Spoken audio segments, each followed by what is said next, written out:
Hello everyone, and welcome to the DI 101 webinar series. My name is Lindsay Airjohn, and I'm a marketing specialist for Built family of companies, including Distribution International.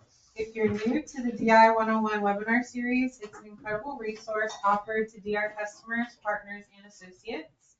By partnering with our manufacturers and our industry experts, these webinars deliver informative presentations about industry trends, new technology, new products, and product applications. In order to fully support our customers, Distribution International offers products and solutions from multiple manufacturers and brands in many product categories. This webinar does not represent an endorsement of one manufacturer or brand over another. We pride ourselves in partnering with manufacturers that deliver products of the highest quality to our customers. We're extremely excited to welcome Rockwool for today's hybrid webinar presentation. The presentation will introduce you to Rockwool's new product. It's a stone wool insulation with built-in corrosion inhibitor. Our presenter is Jack Blundell. He's the sales director for Rockwool Technical Insulation. He's based in Houston, Texas, and brings more than 15 years of experience in the insulation industry, providing solutions to facilities such as refineries, petrochemical, and power plants. He's held various roles that include responsibilities over engineering support, specifications, business development, and product management. Jack holds a bachelor's degree in mechanical engineering from Michigan Technological University and an MBA from the Bauer College of Business at the University of Houston. We're proud to have such a great presenter with us today, and we're thank him for his time. Those of you here with us in person today, feel free to direct your questions to Jack. And those of you with us virtually, please submit your questions by using the questions tab on the GoToWebinar control panel. Without further delay, I will turn this over to Jack from Rockwool. Thank you, Lindsay. And thank you, everybody, for being here. We got through some of the IT challenges, and the food will hopefully be here soon. Hopefully, this presentation is meant to be a little interactive with those of you here. Hopefully, it's not too awkward for those dialing in as well, but informative. I will say, not meant to be death by PowerPoint. I'm also open to questions throughout to be a little engaging. The spirit of the presentation today is to, for those that aren't aware, to just introduce the new product that we have on the market. When I say new, we launched a new pipe section about a year ago. Some of you have heard of it, called PS965 with CRTech, or Corrosion Resistant Technology. Just want to talk about what that is. Maybe where it adds value, but also trying to be mindful and careful that this is not meant to be a commercial sales pitch or anything. So we don't mention any specific brands, but just some of the testing that's been done to say, how is it competing in this tricky world of corrosion under insulation that we all hear a lot about? So with that, we'll kick it off. Real quick, just to start, I thought this would be fun. I have never used this until last night. I went on Chat GPT, and I just put in for fun, said, who is the premier insulation distributor in North America? Would you look at that? This was the only answer. It gave a list of others, but said this is the premier one. So quick round of applause for yourself. So yeah, I also typed who's the premier insulation manufacturer. As you see, I didn't put that on the screen, so we'll just go on to the next slide. So that being said, it was a good introduction, Lindsay, that, obviously partnering with folks like yourself obviously are beneficial for our business. So I think it's a great partnership, and apparently the experts, the AIs agree that you guys are the premier distributor. So real quick, not to bore everybody online or in person with a deep history lesson of who Rockwool is, but just at a high level, Rockwool is the world's largest manufacturer of stone wool or mineral wool insulation. You will see the phrase stone wool and mineral wool used interchangeably. Just know that we're talking about the same thing. Mineral wool is just a generic name for different types of insulation, stone wool, glass wool, slag wool, but we're talking about the same thing. Typically in specifications, you'll see the word mineral wool used, but it is talking about stone wool for industrial applications. But globally, as you can see, just some metrics here, around 12,000 employees globally, 51 manufacturing facilities. But we'd like to think that everything that we do outside of just Rockwool Technical Installation, but the Rockwool Group, all the innovation, all the solutions that we have are based on innovative stone wool insulation solutions. Not just industrial insulation, but things for homes, ceilings and walls, things for horticulture, ceiling panels, a lot that goes that can be made from stone wool solutions. But that's just a little bit of who we are. So next slide. Specifically to, I guess, this group, and where are we at though in North America? What is our footprint? Hopefully this isn't a mystery to everyone listening in. Where do we manufacture our products? You can see Grand Forks, Toronto, West Virginia, and Mississippi. Specifically though, as you're probably aware, where do we make pipe sections, manager wall? Currently, the only place that we make those products right now are in Grand Forks, but you can get board out of Toronto, out of Mississippi. But I wanted to mention a couple of things. If you've seen some news or LinkedIn posts, stuff on our website about where are we expanding, what we see coming to a theater near you, we actually have secured 250 acres of land in, it's called Walla Walla County, like Wallula. It's kind of in the, I guess, the southeast corner of Washington off of the Columbia River. There's a big industrial complex there. And so Rockwool has secured land, and going through the process right now, we will have a brand new manufacturing facility that will focus on board. Now, what does that mean? It'll be more for, I guess, the commercial applications, but what does that mean for industrial or Rockwool technical? Is that it'll alleviate, hopefully, some of the allocation and the material availability from our other board manufacturing facilities. And then just to mention it, in Mississippi, for those that are aware, we actually got approval. It was a little over $100 million investment approved. We actually will be expanding the pipe and the blanket and a wrap M960 production in Mississippi. So we don't make that there now, but coming sometime, I would say the first half, hopefully in 2027, we'll have full production of those materials there as well. So again, just to kind of fuel the market, and especially the growing market here, not just nationwide, but especially in the Gulf, where you're seeing an increased demand of some of the products we're going to talk about today. And then also, the little gold star, we do have, for those that aren't aware, we do have a stocking warehouse here in Houston. I wouldn't say it's consistently always the exact same products, the exact same volume, but we try to stick to the high volume movers, the things that your clients are also have a need for. So that's kind of where we are. That's where things are going. I guess the good thing, hopefully for Mr. Trump, is that we're definitely planting our feet in the U.S. and we're expanding our presence here. So hopefully it keeps everybody happy. Hopefully no mystery, but what this is meant to represent is that within the Rockwool group, we work for a division called Rockwool Technical Installation. So we focus on mechanical installation for both onshore, what we call our ProRox brands, but also offshore sea rocks, so marine and offshore. We like to think that we have a solution that fits really every surface profile. So whether it's pipe, whether it's big tanks, flat walls, whatever the surface profile is, we'd like to think that we have a stone wool solution that will fit that surface profile or that application. So this isn't inclusive of everything, but just an idea of probably the common type of things that you see in your space as well, where we move a lot of product. This will be important, and I'm sure you all understand this, but when we say Rockwool technical installation, we say mechanical installation, especially industrial. This is not inclusive of every product in these temperature ranges, but if you look at what are the key products that Rockwool that are alternatives in this temperature space. So as you can see, you're talking above ambient, but you're really getting into this hot. This is kind of the core of where we sell our products.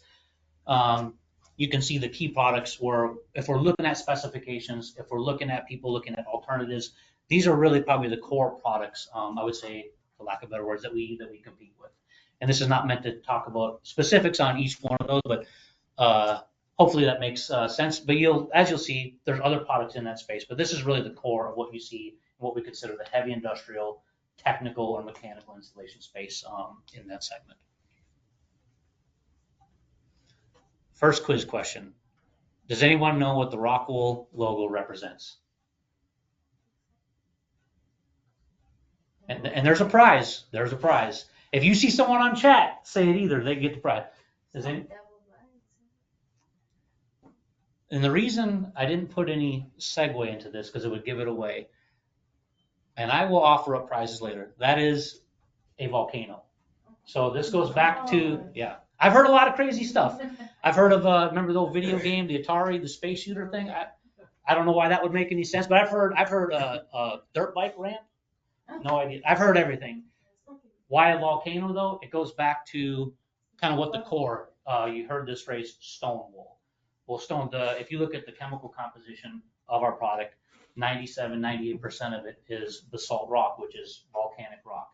So rock wool or stone wool was actually discovered in the early 1900s, actually in Hawaii.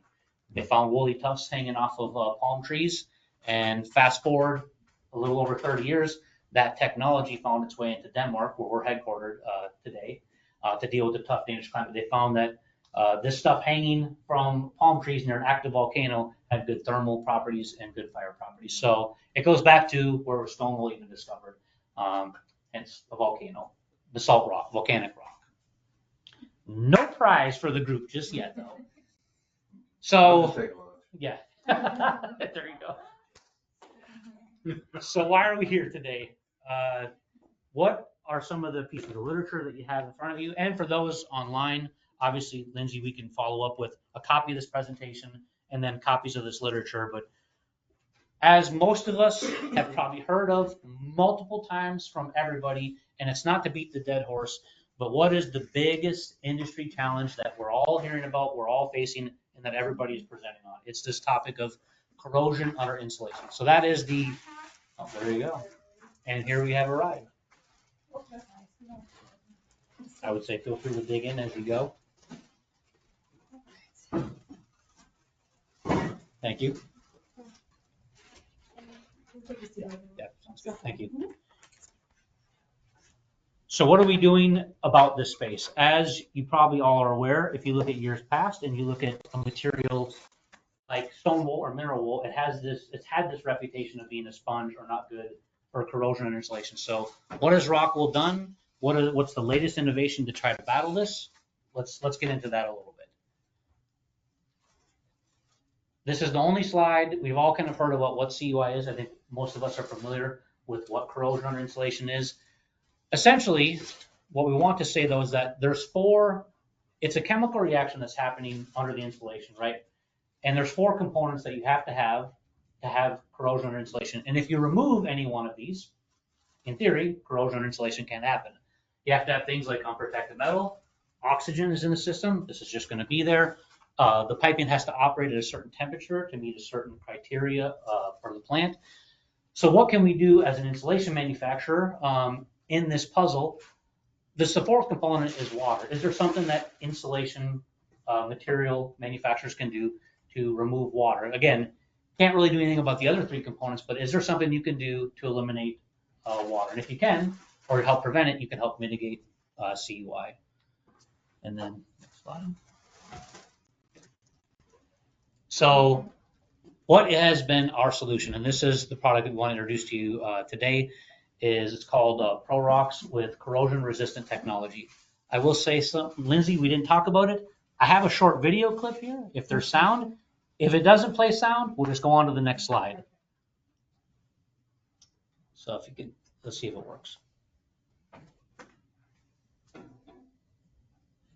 In industrial processing plants, corrosion under insulation, or CUI, is an ever-present and expensive problem that takes a major share of pipe maintenance costs.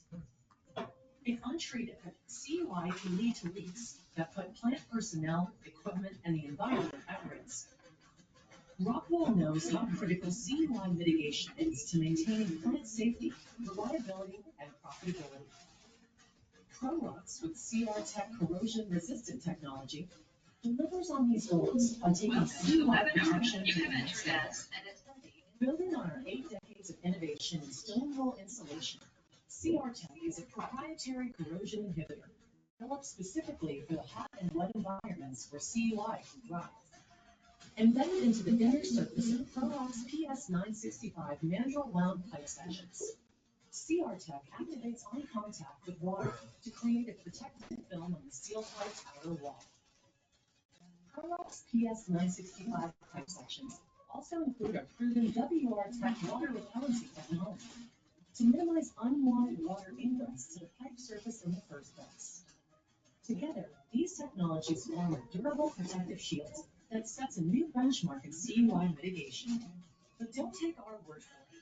We've tested our pipe sections to multiple industry standards, and the results speak for themselves. ProRox with CR Tech achieves 5 times better corrosion mitigation than alternative insulation materials with inhibitors and CUI test method ASTM G189. ProRox PS965 meets EN 13472 standards for water absorption, even after heat agents mimic real-world conditions. ProRox PS965's open substructure allows for fast-drying protection, even in the most challenging environments. Our pipe sections are also lightweight and easy to install, while offering superior thermal and acoustic insulation performance. The result? A complete sustainable insulation solution that guards your pipes from the dangers and costs of CUI to deliver more efficient and profitable plant operations.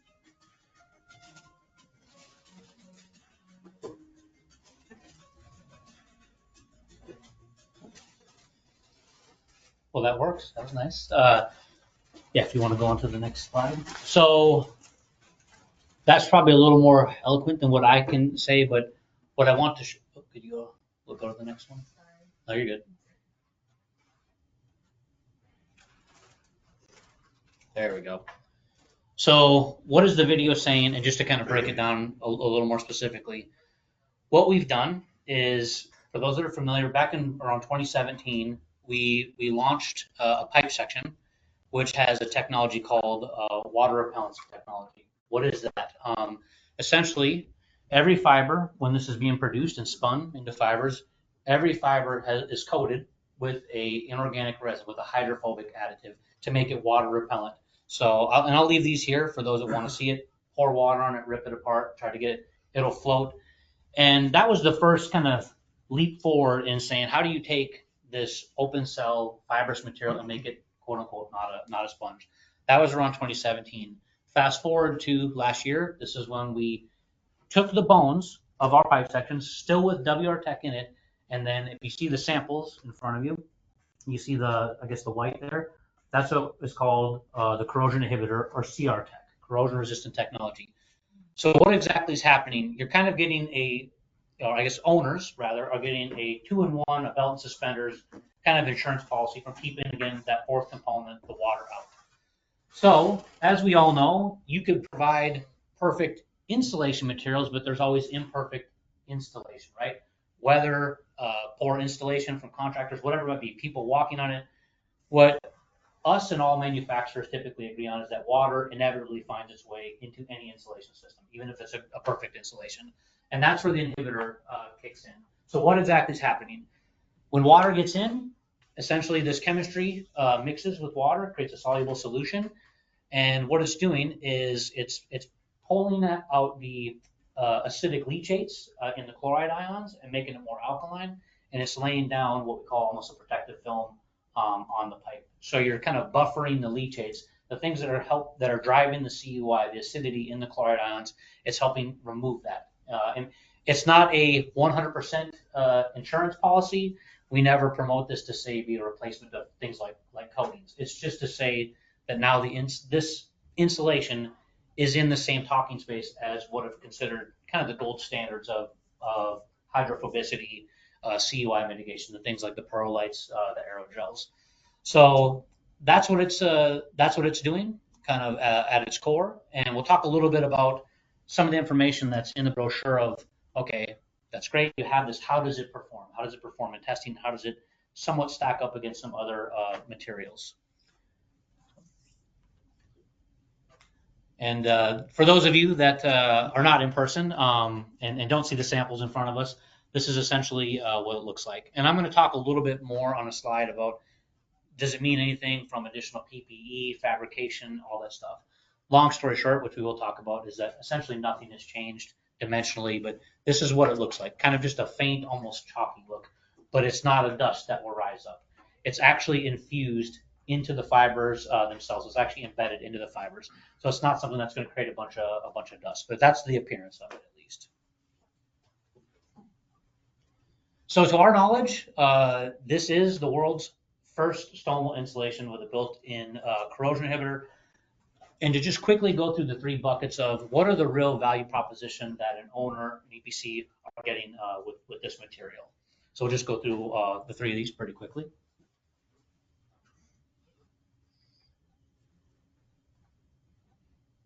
You can go to the next one. So you've probably seen it from Rockwool in some of our advertisements, some of our marketing. It's in this brochure as well.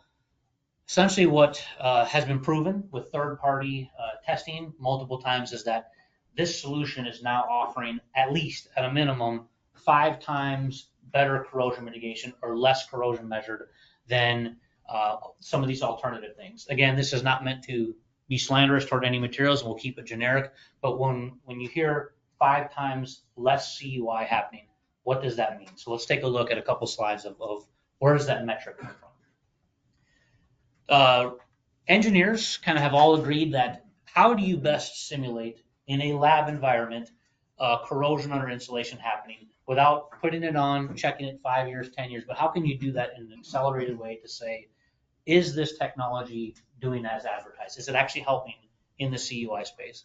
And that brings us to a test called ASTM G189. We have some specification gentlemen in the room that could certainly talk about it more, but this has been the go-to, I guess, test standard to say, can you put this in a lab setting and accelerate a corrosion environment? So what they do in this test is, if you can see in the picture, you purposely actually drill 2 holes through the insulation and you force and you introduce water to get to the pipe surface. What you're measuring after a certain amount of time in this test, specifically it's 21 days, you're measuring how much uniform corrosion has happened across the surface. The reason you drill 2 holes is you're not measuring water repellency. There's a lot of different tests out there that measure the ability of an insulation to keep water out. But in this test, you actually want to see are new chemistries like this working if water actually gets in. And the reason it's an accelerated corrosion environment is that you're doing things, you're taking it from wet to dry, you're doing temperature cycling, you're trying to create a very aggressive corrosion environment. And then, so what does that mean? Again, this is not meant to be slanderous toward anything, and I'll come back to that, but why perlite and aerogel? Well, these, as most people would agree, historically have been kind of considered the gold standard of hydrophobic CUI mitigation. So a lot of the questions that we get asked is, how does it compare with these if they're looking to incorporate this in their specifications? So what you see here is a uniform or average corrosion rate across the surface for this test. And what I want to emphasize with this too is that these are actually still good results for perlite and aerogel. This is not meant to say, look at how much better we are because the graph is a lot smaller. What these values represent is a number of micrometers per year of uniform corrosion rate. Well, what the hell is a micrometer per year? If you go to a refinery, typically refining specifications, how much corrosion can happen over the course of 25 years? They say it's 1/8 of an inch. They don't want to see any more corrosion happen on, say, piping. 1/8 of an inch. So if you divide that out by 25 years and you put it into micrometers, that's about 127 micrometers per year. So you can see perlite and aerogel, they're still performing very well in this space. So this is not to say that, look at how much better we are, but more to say that we're in the conversational piece now, and the corrosion that, did we lose it? I don't know what's going on. Hand me the remote.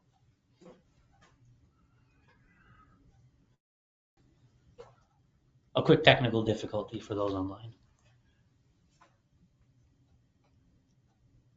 There we go. That a guy. You know what? You get the prize. Yeah.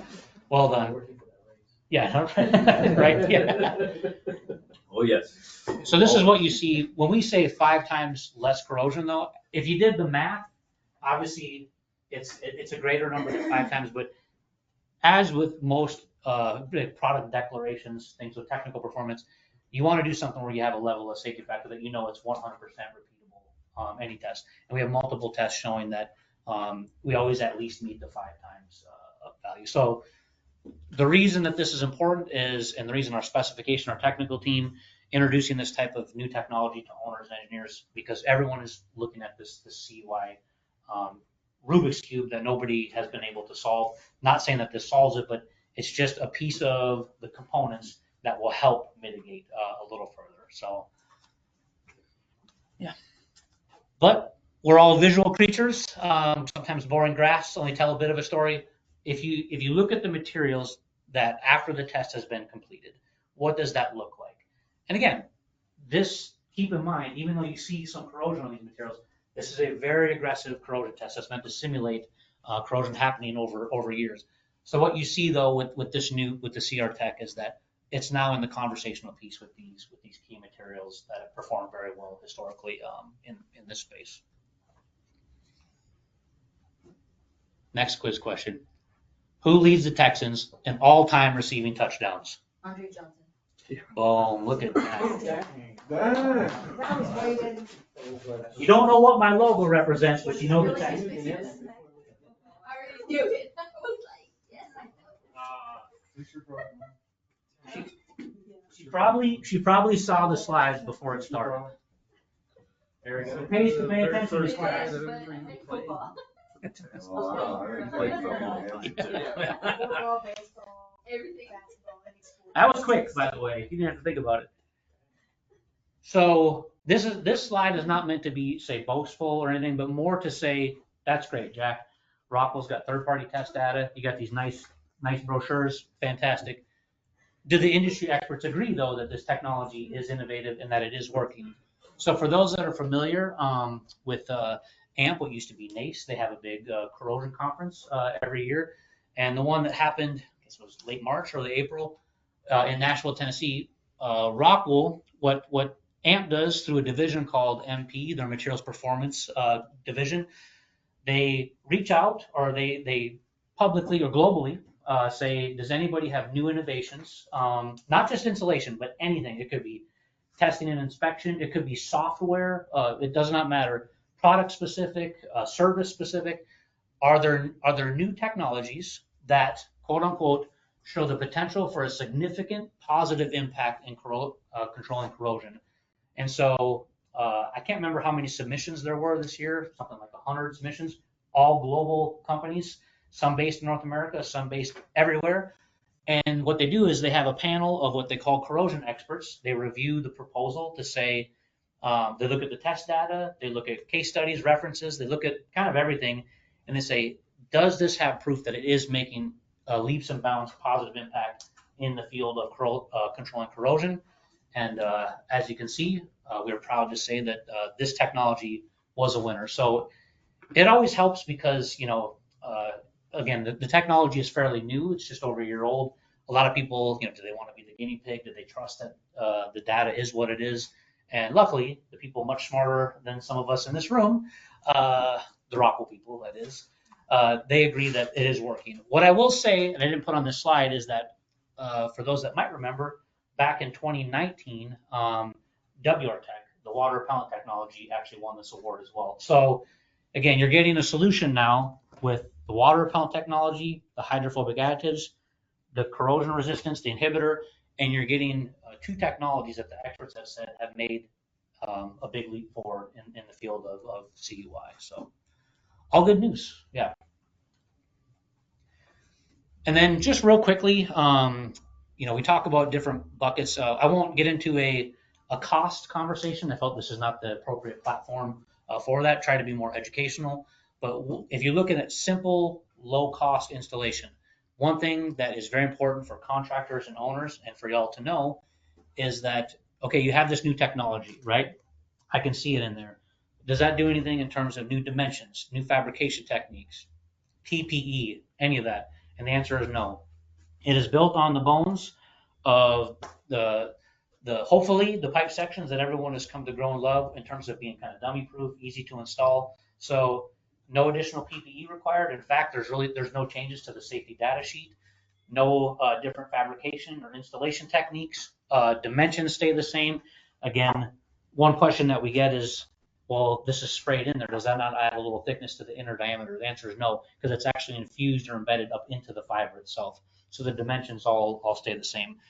Hopefully, it's more to say that it should be a no-brainer to transition to this material because nothing really has changed from being a user-friendly product that's easy to handle, install, and remaining low cost. So what I will say to the group and those online is that if you're ever interested in seeing what we call total cost of installation comparisons, how does this compare to some of those other materials from a material and a labor perspective, how are contractors typically ballpark quoting this as compared to these other materials. I'm happy to share that with you. We can talk about the details of that. For the sake of this platform, figured it probably wasn't appropriate for that. So, but happy to share that information if you're looking. And then one other thing is that, there's always this kind of forgotten science of what are the value propositions that a mineral wool, stone wool offer, in addition to things like fire protection, easy to use. One of the forgotten sweet science is that it is the go-to material for noise reduction or for acoustics. So this slide is meant to show that there is a standard out there called the ISO 15665 that has different levels of classifications for what's called insertion loss, which is just a nice way of saying noise reduction. And it's what we'd like to show is that the testing has been done. The new material meets all the classifications of noise reduction, just like our previous materials. What I would say is that if you're ever aware of one of your clients saying, hey, we have a noise issue, whatever it might be, it's a very easy process, and we're happy to provide the support on that. If you know what the pipe size is, you know how many decibels need to be reduced, and based on a frequency of the system, it gives you a B, C, D classification. And we have a very simple chart that just says, here are the options for Rockwool, whether it's a pipe section, whether it's a mat. Sometimes you need aluminum jacketing, sometimes stainless steel jacketing, mass loaded vinyl. There's a variety of systems that meet these different classifications. So I would say more beat us up, utilize us where you can if you're ever aware of people looking for further noise reduction. We have some good systems, and the new product does meet all the classifications. Last quiz question. What does CR Tech stand for? Corrosion resistance What's the T? technology. There it is. You win 2 prizes. Well done. Corrosion Resistant Technology. Thank you. You're welcome. So in summary, shielding the pipes with this, hopefully, as we've talked through today, without boring anybody to death, is that it is proven that this new technology does have superior water repellency and corrosion. Nobody's come up with a foolproof way to absolutely eliminate CUI. We always say that metal jacketing is your first line of defense for water getting in. A coating is your best line of defense, but you don't want an insulation material that's going to hold water, contribute to the problem, right? So you want, water reducing, corrosion reducing characteristics to help complete the system. And with this new product, you are getting that 2-in-1. You're getting the WR Tech and the CR Tech built into one. But beyond that, that is the challenge that we're all trying to solve. It has been proven. It's still very simple, low cost material to install. And there are other things. We didn't even talk about fire today, but there's a certain level of good fire resistant characteristics in these acoustic performance. So hopefully, if you look at a performance to cost ratio as this compares, a lot of boxes get checked, especially now in the CUI space. So we're excited about it. I would also say too, if anybody ever needs references of where has this been installed, where has this been approved, we have the brains in the room here, the specification guys of specific projects and specifications where it has been approved and actually installed. And as you guys are probably well aware of, all these big LNG projects that are going on by Bechtel, this product is fully approved by name, right down to the PS965 master spec, LNG specs. That's just one good example of even though it's only been in the market a year, at least the people that are making the decisions at a high level with EPCs and owners have seen the science and said that this is a good move forward for their project. So, but happy to provide those references for anybody that is looking at specific projects. And I believe that is it. I know we kind of breezed through that. Lunch is here, but online in the room, we have our technical experts, we have our sales experts. All sound like hogwash, clear as mud. Any questions that you have on this technology, other products, anything that jumps out at you? No? Anything that we can do better with y'all to partner to promote this, as well. I know you guys are in the business of selling a product off your shelf, but are there areas that we could work further together to help promote this, Are we stocking this as our standard product? That versus 60. And what's in Houston in the warehouse? We try to keep half-inch pipe up to 24-inch pipe. And it's all CR tech. So, yes, there There's is small some inventory. 960 still there that we're trying to move through. But for the last basically year, any trucks that have been going into Houston is 965, not 960. Pricing is, it's case by case. It depends on the job and whatnot. Let's call it, if it's a small, if we're more of a one-off and whatnot, then there is a price difference. It's more in the 15-20% range potentially. When we get into some of the bigger projects and whatnot, then obviously we get a little more aggressive and we can have some leeway there. For DI, we also have some other things that we've been working with Christina on pricing that we can get into. Don't do away with 960? Not yet. It's still there, and this will show in this, one of the front pages of there is that we're building a portfolio of solutions. Will it always be there forever? I don't know. I would imagine that eventually the CR Tech is kind of hopefully all of our products, but for the time being, it's still an option. Because there are still applications that don't maybe have as big of a need for corrosion resistance. So it is still available, but I would say if you're looking at this as an option, please, and we could talk, offline and talk with Christine as well, from a pricing perspective. Yeah, we can. So for anybody, so if it's not in the CUI zone, for instance, if it's running at 300 or 400 degrees, which driving out the moisture, maybe it's not necessary. One situation. Yes and no. And when I say no is most of the experts have asked manufacturers when we do the testing to test up to, they use this round number 250C, which is 482F. So that's what we consider the upper end of where CUI can probably happen. But if you get into cycling, they like to see a solution even up to about the 250C, 482F. And all the testing that's been done on this is proven that it's still effective. In fact, something I didn't mention, one question that we get asked is, okay, you have this inhibitor, water touches it, is it flush it out? Is it a one and done? The answer is no. The answer is no. So we've actually done, we didn't talk about some of the other tests. There's another C16, 17, there's other CUI type tests, but even just within the G189, where they drill the holes in and push water through, we've done additional third-party testing where they simulated 15 years of average rain exposure, say in the Gulf, and cycled that through. And you did the testing of materials with inhibitor versus materials not with inhibitor, and the inhibitor is still intact, laying down that protective film. So even simulating 15 years of rain being flushed through it, and I think it was over 30 days that they did this, the inhibitor was still intact and still providing the CUI performance and providing that protection. So just kind of add on to the G189 test. By the way, for the people that don't know me and people online, my name is Nathan Longwell. I'm one of the specification managers with Rockwool. I cover the Gulf Coast.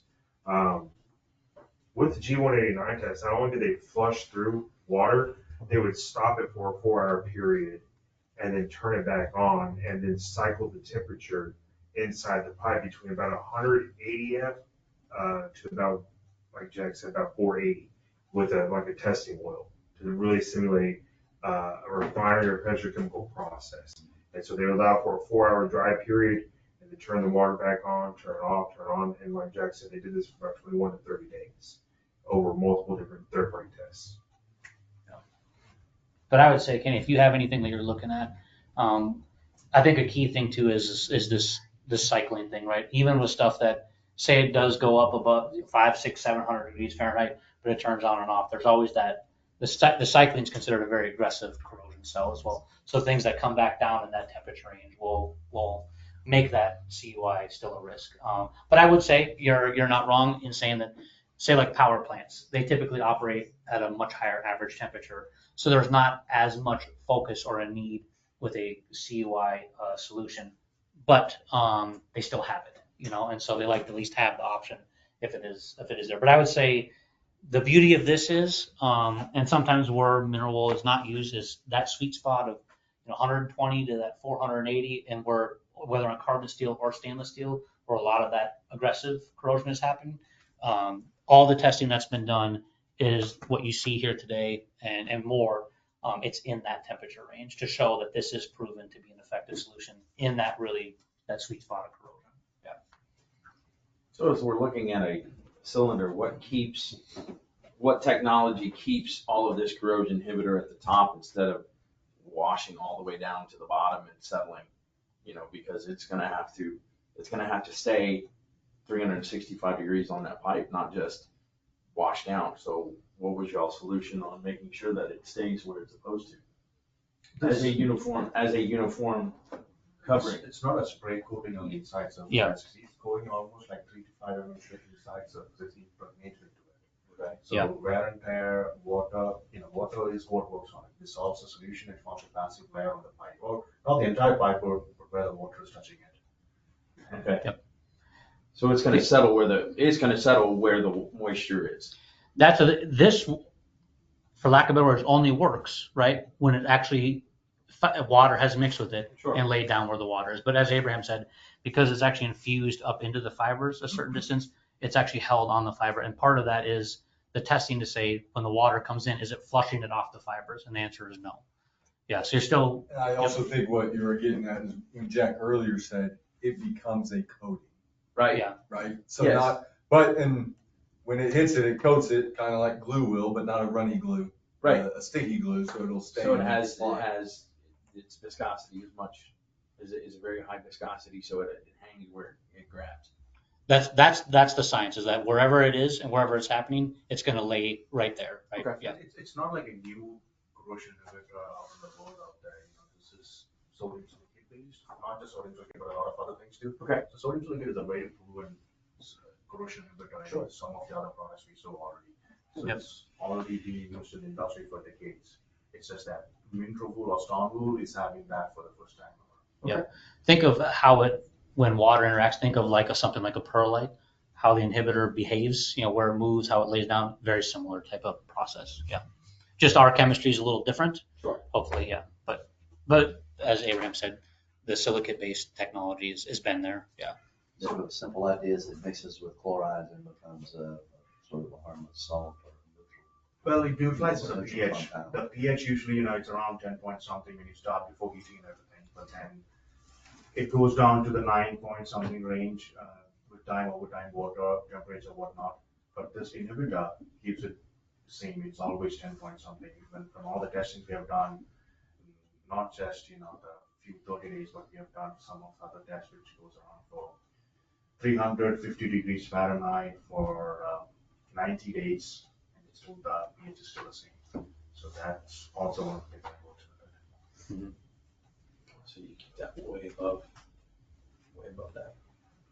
And that's acidity. Right. That's pretty good. That's the idea Yep. Yeah, oh yeah, that's what eats it. That's the idea is to kind of lower that pH level of the Yeah. water that comes in and create a more, like Jack said, more of an alkaline water that's a little bit less acidic. In theory, less corrosive environment. Sure. And I don't know if it's the technical term, but the term, it buffers the acidic leachate. Yeah. Perfect. Very good. I want to thank everyone for taking time today, and I would like to also remind our audience that DI, as a distributor, offers this webinar platform as a way for our manufacturing partners to inform customers about their products, and we offer this platform to all of our manufacturing partners. Again, we want to thank you all for joining us, and have a great rest of your day. Thanks, everyone. Thank you. Good job, guys. Yeah.